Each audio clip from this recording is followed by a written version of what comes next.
Y nos va a hablar Amaya Garretea de salud bucodental, qué importante. Amaya es licenciada en Medicina por la Universidad de Cantabria y tiene un grado de odontología por la Universidad Europea Miguel de Cervantes. Es especialista de área en cirugía oral y maxilofacial y trabaja en el Hospital Universitario Navarra desde hace 9 años.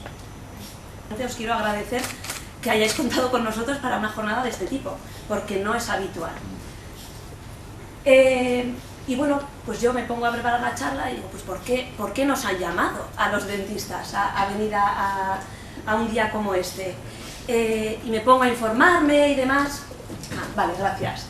Y me pongo a informarme y encuentro un grupo potente, yo creo, de investigación en Canadá, que tiene varios estudios en relación con la salud oral de los pacientes con esclerodermia y muchos en relación con la calidad de vida, en relación con la calidad de vida y salud oral en pacientes con esclerodermia.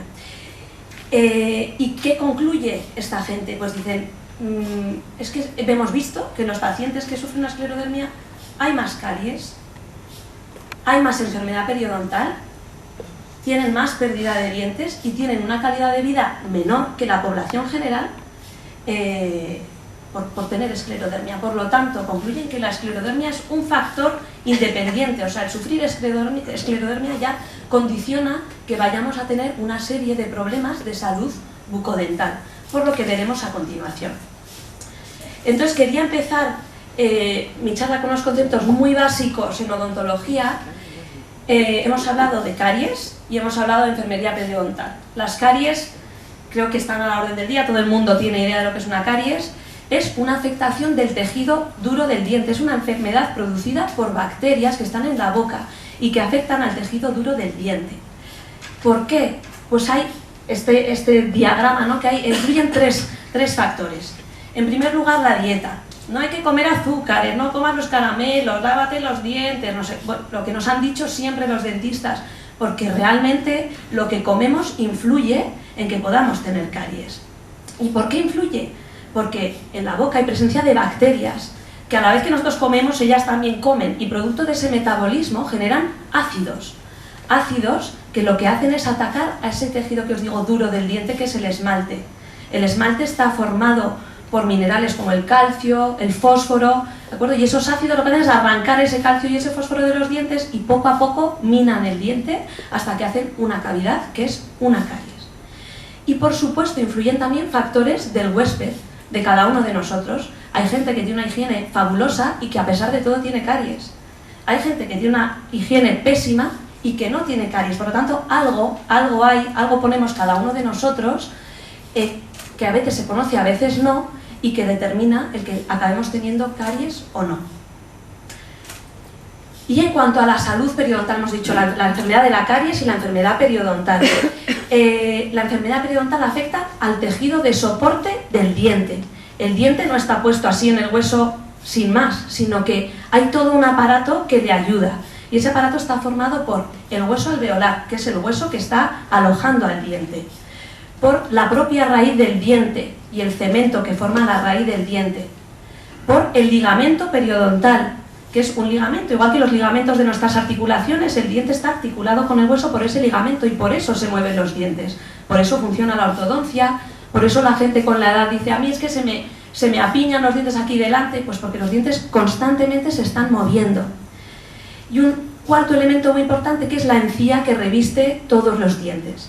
La encía es como una cincha que abraza el diente y consigue aislar la cavidad oral que hemos dicho que está llena de bacterias del hueso y protege el hueso, porque el hueso no está preparado para estar expuesto a esas bacterias.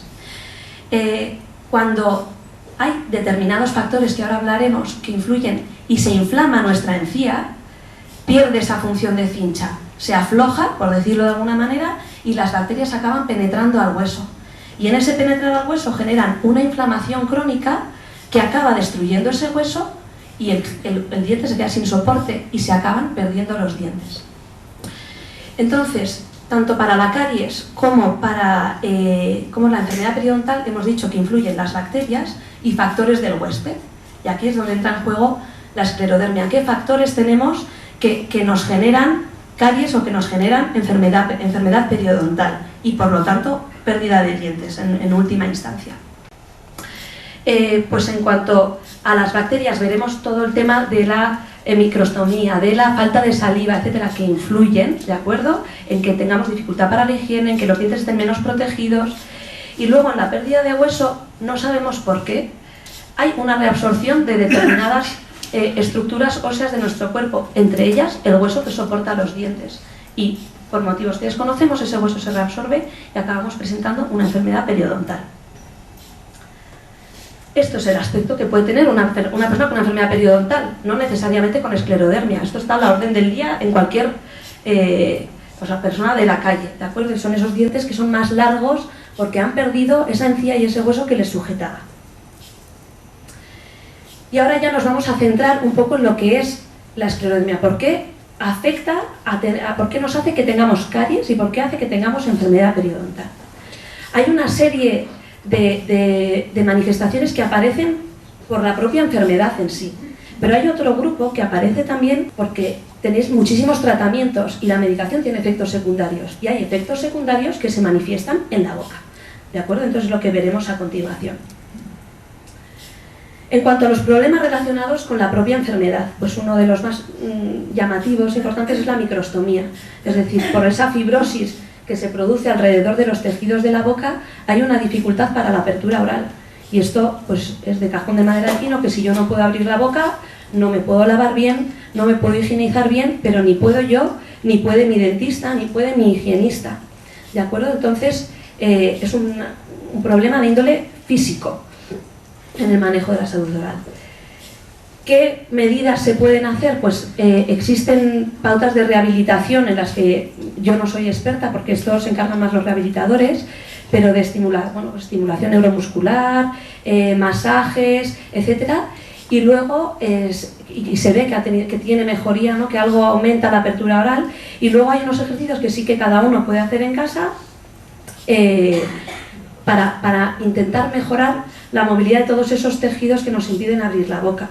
El hinchar los carrillos, el forzar la sonrisa, el hacer una apertura oral, forzar un poquito la apertura oral con cuidado, el estirar los carrillos, como está haciendo en la última imagen esta señora. Entonces, ejercicios de estos hay millones, y pautas de 3 veces al día, 15 minutos, 2 veces al día. Bueno, pues al final es encontrar un esquema que le encaje a cada uno e implementarlo en el día a día, y especialmente antes de las intervenciones dentales. Cuando yo sé que tengo que ir al dentista, pues intentar ejercitar un poquito antes para ganar esos pocos milímetros que se puedan ganar de apertura.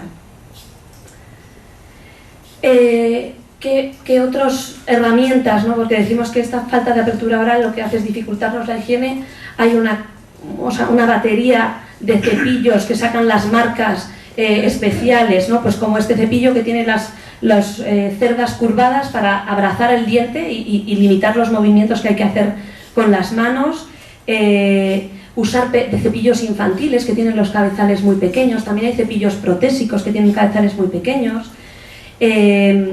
Usar cepillos, usar cepillos eléctricos, y luego adaptar el cepillo a cada uno. Esta imagen la encontré por internet. En cuanto a la habilidad manual, que es una cosa que también os afecta para la higiene, no solo la apertura, pues intentar encontrar cada uno qué forma, si alargando el mango, si ensanchando el mango, si usando un mango curvado, que los hay, pues podemos llegar a todos los recovecos de la boca, que ya de por sí es difícil de limpiar en condiciones normales. Y luego, imaginación al poder. Cuando la limitación de la boca es muy marcada, ya no solo se limita la higiene por el paciente y por el dentista, también se limitan todos los procedimientos que nosotros podemos hacer. El tratar una caries, al hacer una endodoncia, y todo el tema protésico, que son artilugios muy voluminosos. Entonces, pues aquí no hay nada escrito, o sea, desde prótesis, estos son de artículos que he encontrado, no hay evidencia de nada. Esto es, cada maestrillo tiene su librillo y es artesanía, porque la odontología es artesanía. Pues intentar encontrar una solución que se adapte al paciente. Entonces, desde estas prótesis con bisagras, a prótesis hechas en lugar de con resina dura acrílica, con resina flexible tipo silicona, para poder instalarlas y dar algo de calidad de vida en cuanto a la masticación y la salud oral a los pacientes. En el siguiente capítulo hay un tema muy importante que es la serostomía, que es la falta de saliva. ¿De acuerdo? Nosotros diferenciamos dos cosas. Una es la hiposalivación, que es la falta objetiva de saliva, es decir, a mí me han ido a hacer un estudio, me han medido cuánta saliva genero por minuto y me han dicho que efectivamente tengo un flujo salival disminuido. Eso es una hiposalivación. Y por otro lado está la serostomía, que es la sensación subjetiva que tenemos de tener la boca seca. Y las diferenciamos porque no siempre la sensación de tener la boca seca está acompañada de una verdadera disminución de la salivación. Pero los pacientes refieren tener la boca seca. Este tema de tener falta de saliva es especialmente marcado cuando hay un síndrome de Sjögren asociado, ¿de acuerdo? Y también está muy influido por medicaciones, en cuanto a las medicaciones que igual podéis tener vosotros, las medicaciones antihipertensivas, porque al final lo que hacen es perder líquido, y perdemos líquido de todo el cuerpo y también de la boca, ¿de acuerdo? Y es llamativo que la serostomía está referido como aquella afectación de la boca que más calidad de vida quita a los pacientes, más que la microstomía incluso. O sea, la vivencia por los pacientes que tienen serostomía, la vivencia es muy desagradable. ¿Y por qué es importante ya a nivel nuestro en la consulta? Porque la saliva tiene toda una lista de funciones importantísimas. Lubrica todos los tejidos de la boca y permite que no haya rozamiento y que podamos hablar sin problema. Lubrica el bolo alimenticio. Por lo tanto, una persona que tiene la boca seca va a tragar peor, va a manejar peor el bolo alimenticio. Hace que se disuelvan sustancias que están en la comida y permite que sean más palatables, que podamos tener el gusto. Entonces, también puede ser una queja el que hayáis perdido el gusto por ciertos alimentos o que notéis menor sensación de los sabores más tenues. Además, tiene un montón de inmunoglobulinas, de células del sistema inmune y actúa como una barrera de defensa, manteniendo a esas bacterias de la boca a raya y también manteniendo otros organismos a raya como los hongos. Por lo tanto, es frecuente que en pacientes que tienen la boca seca y que tienen poca saliva aparezcan problemas como los hongos, la cándida, etc. Y luego tiene una función muy importante protegiendo los dientes. La saliva tiene disueltas ese calcio y ese fósforo que hemos dicho que estaban en el esmalte. Y ese calcio y ese fósforo tiene dos funciones. Por un lado, en hacer como un tampón, ¿no? Neutralizar el ácido que generan las bacterias, ¿no? De las que hablábamos al principio.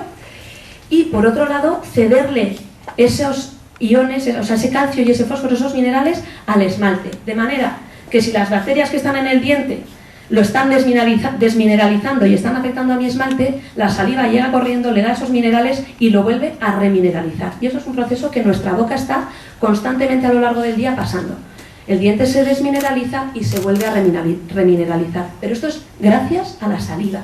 Y por eso es una batalla en la gente con falta de saliva la caries. Porque es que es fundamental. O sea, es que conseguir esto es fundamental para que no haya caries. ¿De acuerdo? El manejo de la serostomía, la realidad es que es difícil. Es complejo y no siempre es satisfactorio, ¿de acuerdo? Hay una serie de cuidados dietéticos, el llevar siempre una botellita de agua en el bolso, el beber agua a menudo, el no tomar alimentos demasiado especiados, el no tomar alimentos demasiado salados, evitar el tabaco también. Y luego hay una serie de medidas que están destinadas a estimular las glándulas de la saliva, ya que generen más saliva. La más estandarizada son los chicles y los caramelos de xilitol, que el xilitol es un edulcorante que no produce caries, tenemos esa suerte. Y estimula, genera sabor dulce, al generar ese sabor dulce las glándulas se ponen a producir saliva y, por suerte, es dulce pero no da caries. Entonces están a la orden del día y es yo creo que la primera medida que solemos recomendar.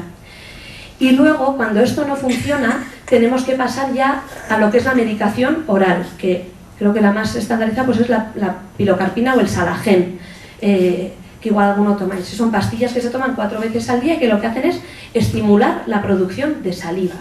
¿De acuerdo? ¿Qué contrapunto tienen las pastillas? Que generan otros efectos adversos, que a la vez que nos hacen salivar, nos aumentan la sudoración, pueden generar incontinencia, entonces tienen una serie de efectos secundarios que hay que poner en una balanza si merece la pena o no.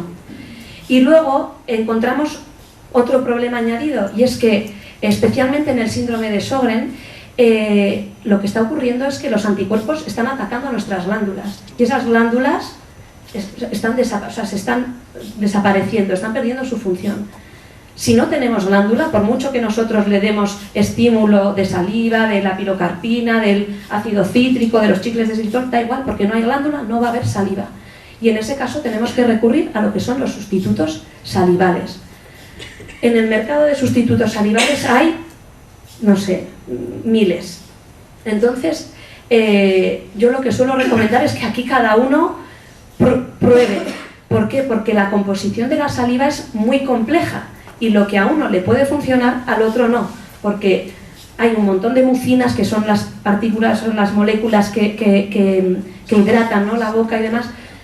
Las composiciones de cada sustituto son distintas, algunos son más de base acuosa, otros más usan mucinas, otros más usan glicerina. Entonces hay que buscar lo que a uno le funcione. Realmente hay veces que os van a recomendar algunas cosas que posiblemente no os funcionen. No desistáis, probad distintos productos, porque ojalá alguno encaje en esta sensación, ¿no?, de la boca seca.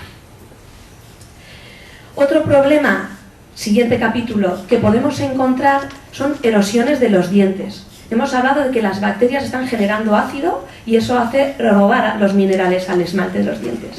Pero hay otros problemas ácidos que no son las bacterias, que es el reflujo gastroesofágico, que está pues a la orden del día en muchos pacientes con esclerodermia. El reflujo no se queda solo en el esófago, el reflujo muchas veces llega hasta la boca y hace que en la boca se genere un medio ácido. Y ese medio ácido también roba minerales a los dientes. Y estamos hablando de que encima no tenemos saliva, no podemos devolver esos minerales a los dientes. Y los dientes acaban teniendo este aspecto, se hacen esas facetas desgastadas que pueden llegar a ser muy llamativas. ¿De acuerdo?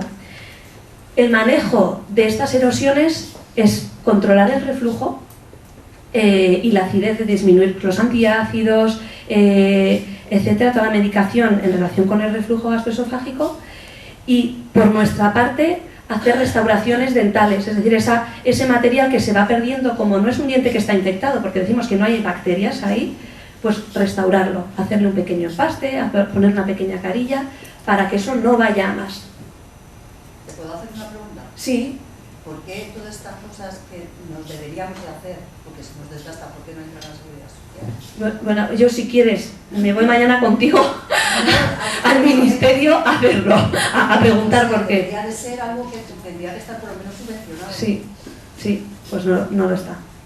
No hay manera. Bueno, yo espero que haya una manera, sinceramente, pero me parece complicado. O sea, si la hay, será dentro de muchísimos años. Sí, vamos, que no lo veo. No, ahora mismo no. Y parte de no entender la salud bucodental como algo importante. Es que la mitad de Europa es gratuito. Lo sé. Es increíble lo que en España.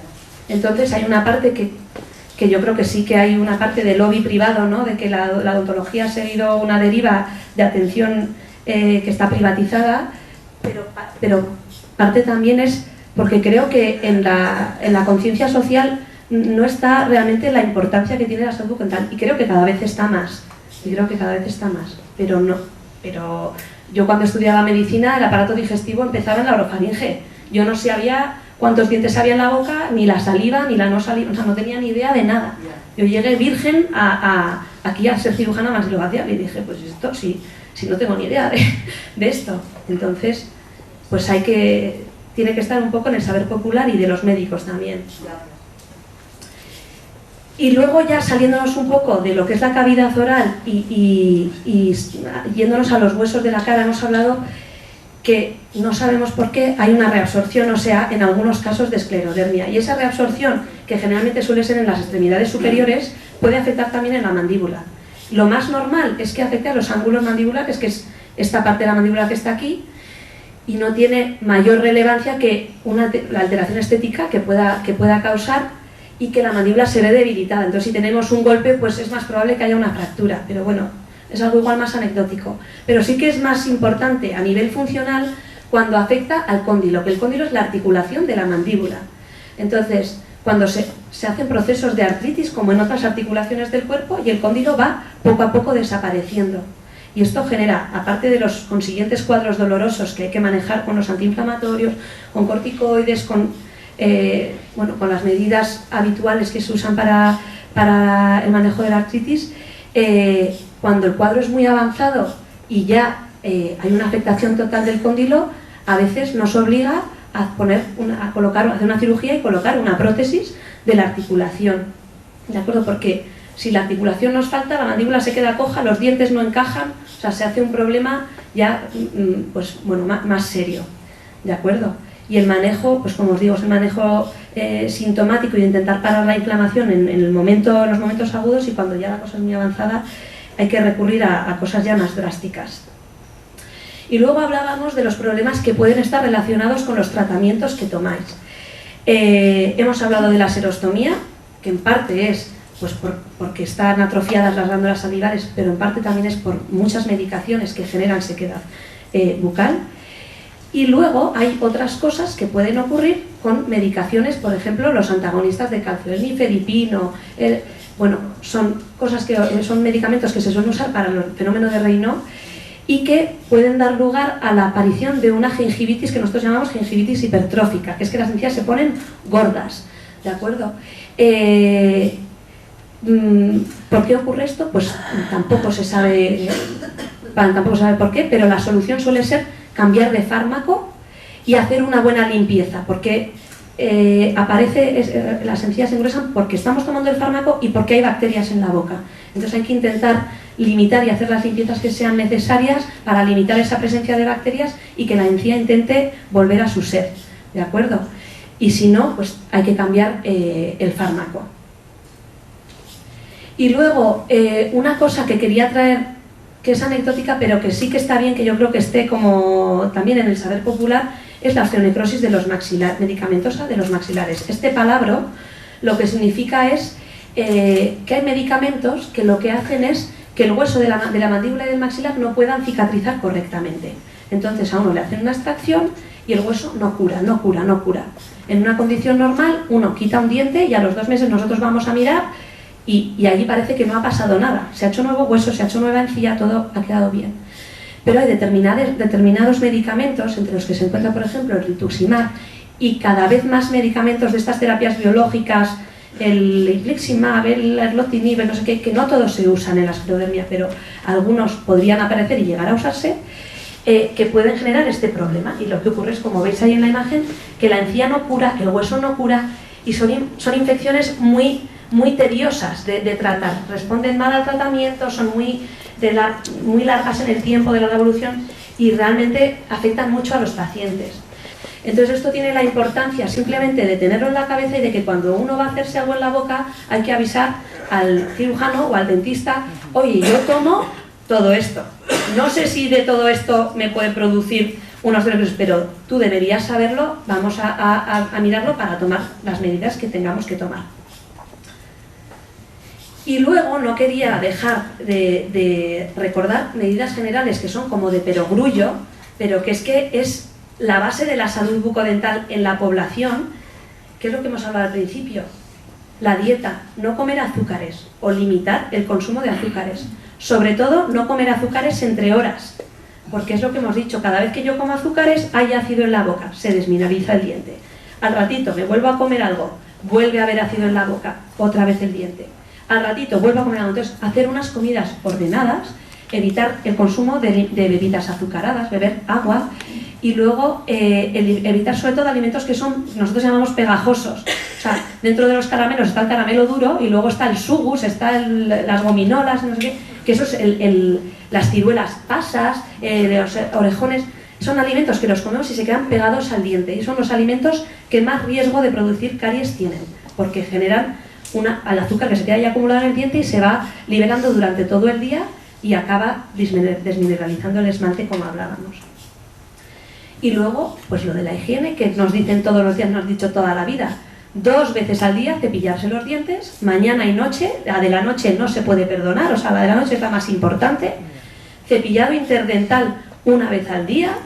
La seda es de difícil uso muchas veces, pero hay un montón de cepillos interdentales, que son pequeñitos, y también hay instrumentos para llevar la seda a la boca sin tener que manejarla con las manos, que suelen ser de ayuda y que venden en las farmacias.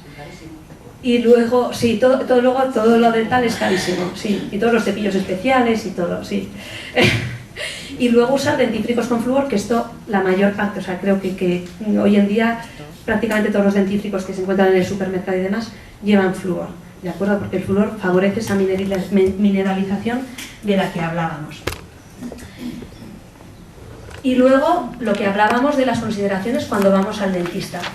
Los expertos en esclerodermia o en mórfea o en la esclerodermia localizada o en la sistémica, me da igual, sois vosotros. Es una enfermedad rara.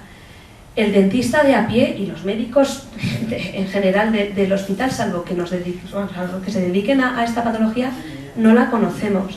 Entonces, sois vosotros los que tenéis que marcar un poco las pautas. Explicad vuestra enfermedad. Forzad un poco a que os citen en las horas que a vosotros os sean convenientes.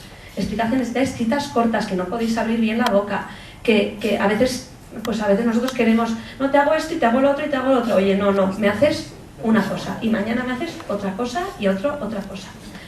Importantísimo, como os decía, que llevéis una lista con vuestra medicación, ¿de acuerdo? Porque a veces vienen pacientes, y hablo de los pacientes en general, y no llevan su medicación encima, y para nosotros es importante conocerlo, como os he dicho, por el tema de la sequedad, por el tema de la osteonecrosis que os decía. Y luego, pues hay cosas que se pueden hacer cuando hay la dificultad para abrir la boca, sugerir el empleo de instrumental pediátrico, que es más pequeño. Igual que los cepillos son más pequeños, los instrumentos de dentistas de los niños son más pequeños también. Pues bueno, se puede tirar de ese tipo de cosas. Y realizar los controles a la población general, se le dice 1 vez al año por lo menos, y hemos dicho que en la esclerodermia hay más caries, hay más enfermedad periodontal, pues creo que en este caso debería ser más frecuente. Y ojalá, como hablábamos, pues algún día esos controles se pueden hacer en un medio hospitalario y en un medio, o sea, en un sistema público. Los dentistas siempre han trabajado solos, trabajan solos los dentistas en su consulta. Es difícil que tengan, o sea, y hacemos cursos y nos juntamos y tenemos nuestros compañeros, pero es distinto, no hay ese tejido tan establecido como en el gremio médico. Entonces, aunque suena fácil, no es tan fácil.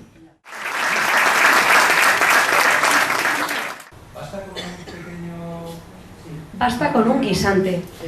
La realidad es, tampoco me quiero meter mucho, pero las bacterias en la boca no están sueltas. Las bacterias en la boca hacen unas mallas, una red que se llama biofilm, que es la placa, cuando dicen los dentistas, placa dental, placa dental. La placa dental es una malla de bacterias que está pegada al diente. Las bacterias se unen y se hacen fuertes. Hacen esta placa. Matar a una bacteria sola es muy fácil, matar a una bacteria que está asociada con sus compañeras es muy difícil. Entonces, lo más efectivo para destruir la placa dental es el cepillado mecánico. Si yo me cepillo solo, sin pasta de dientes, sin enjuague, sin no sé qué, sin no sé cuántos, y hago una buena técnica de cepillado, va a ser efectivo. Evidentemente, la pasta es una ayuda porque tiene flúor, que ayuda a la mineralización. Tiene productos antisépticos, que lo que hacen es que cuando yo me cepillo y destruyo esa malla y convierto esa malla en bacterias sueltas, pues esos antisépticos atacan a esas bacterias. O sea, son una ayuda, igual que los enjuagues. Pero lo más importante es tener una buena técnica de cepillado.